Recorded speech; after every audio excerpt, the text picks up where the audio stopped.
Welcome back to Applied Mathematics. In this video, I want to talk about linear regressions. A linear regression is a statistics tool that takes data that has been collected and transforms it into a model as a linear equation that approximates what is happening in the real world situation. Once we have that linear equation, we can then do all of the same analysis we've been talking about for the past several videos. All right.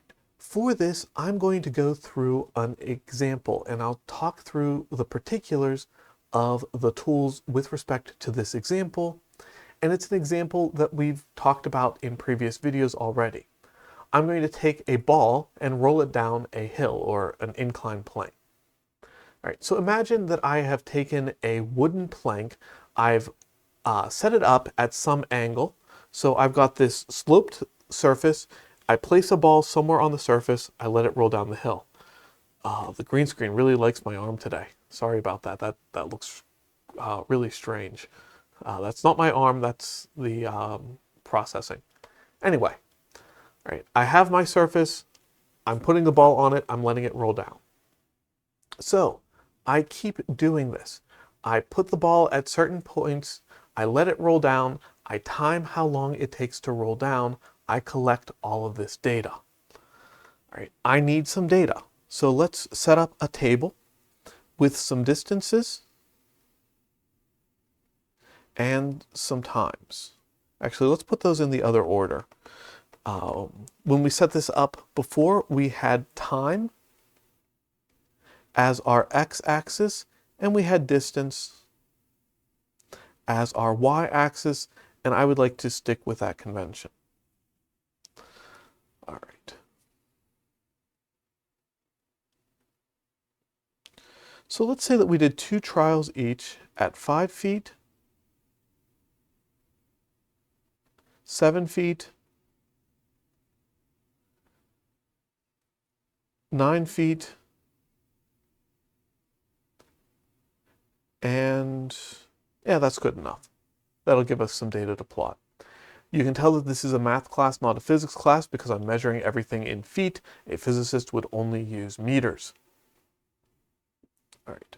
But at the distance of 5 feet, it took 3.2 seconds the first time and 3.5 seconds the second time. At a distance of 7 feet, it took 3.9 seconds the first time and 3.8 seconds the second time. And at the distance of 9 feet, it took 4.1 seconds both times. We got the same value out. In a practical application, you would collect a lot more data, but I want to be doing a lot of this by hand, so I'm going to simplify. We'll use a small amount of data to make this possible.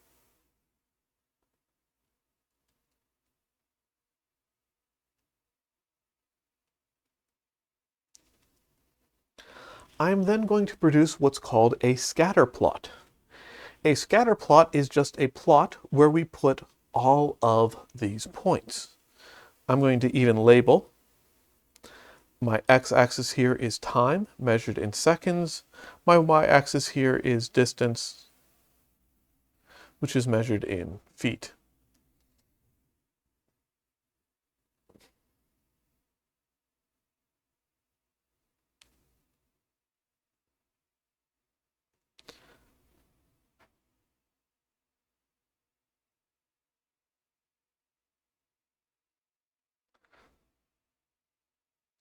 All right, so tick marks every foot. I'm using 1 cell on my grid for 1 foot. Tick marks every second. I'm using 3 cells on my grid for 1 second because my seconds range is a lot smaller. And let's plot these points. 5 feet, 3.2 seconds is about here. 5 feet, 3.5 seconds is about here. 7 feet, 3.9 seconds is about here. 7 feet, 3.8 seconds is right there. And then 9 feet, 4.1 seconds is about there, and we got the same data twice. All right, so there is a scatter plot. From here, I'm going to switch over and let the computer do all of the work. A scatter plot can be analyzed using pencil and paper. A linear regression can be done using pencil and paper. I don't have enough time to teach you how to do that in this course. If you take a full semester course in statistics, that generally does come up.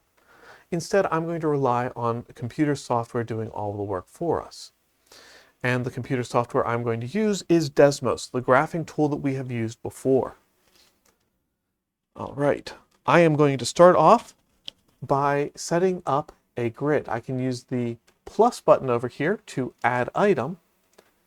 And instead of adding an expression, I can add a table. You'll notice it sets up with x1 and y1 as the default values here, telling us that this is a particular data set, not the x and y variables that we traditionally use to graph.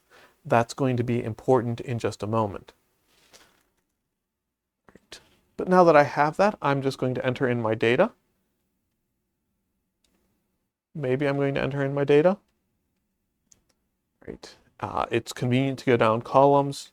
So 3.2, 3.5, 3.9, 3.8, 4.1, and 4.1 were my x values, my time values. And then my y values were 5.0, 5.0 again, 7.0, 7.0 again, 9.0 twice as well. Right. That gives me all of my data. And you can see that that data started to get graphed, but it cut off the top of the screen. So I can move this chart. I can zoom in. I might even find it useful to hit my graph settings button and set the axes manually. So my y values may be going from -1 to +12 might be appropriate. I'm sorry, that's my x values. My x values going from -1 to +5 seems a little bit more appropriate. Let's go to 10. My y values going from -1 to say 12. Sure. All right, that gives me my plot that looks very similar to what I drew by hand. All right, now I want to set up the regression. Oh, before I get to the regression, I did want to mention quickly that if you happen to have your data in a format on a computer, in like a spreadsheet or something like that, you can copy the data and paste it into Desmos. That works.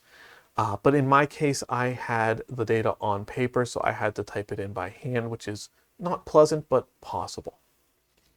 All right, up next, oops, go back to the right screen.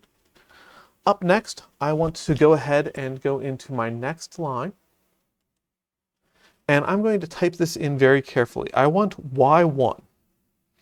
If I type the underscore character on my keyboard, it takes me to a subscript, so I can type in y1. I don't want equals, I want to tell Desmos I need to calculate something. So I use the tilde key. Then I need my slope, m, times x underscore 1, hit the right arrow to get out of the underscore, and then add my plus b. I want Desmos to give me something that is a linear equation form. Y equals mx plus b. I want Desmos to do the calculation, so I use a tilde instead of an equal sign. And I want Desmos to use my list, so I use y subscript 1 and x subscript 1 instead of just x and y. And when I do that, it gives me all of this data. There's a lot here, and I'm right in the way, so let me come over here so that I'm not in the way. which is really annoying because I have to look this far to make sure I'm pointing at the right thing. The r and r squared values have some statistical meaning. But the basic premise here is that r squared is the thing that we really care about. The higher r squared is, the more likely it is that a linear model is the appropriate choice for the set of data you have. R equals 1 means a 100% correlation. The data 100% matches what your model is predicting. R squared equals 0 is a 0% correlation. The data is completely unrelated to the model that you have created.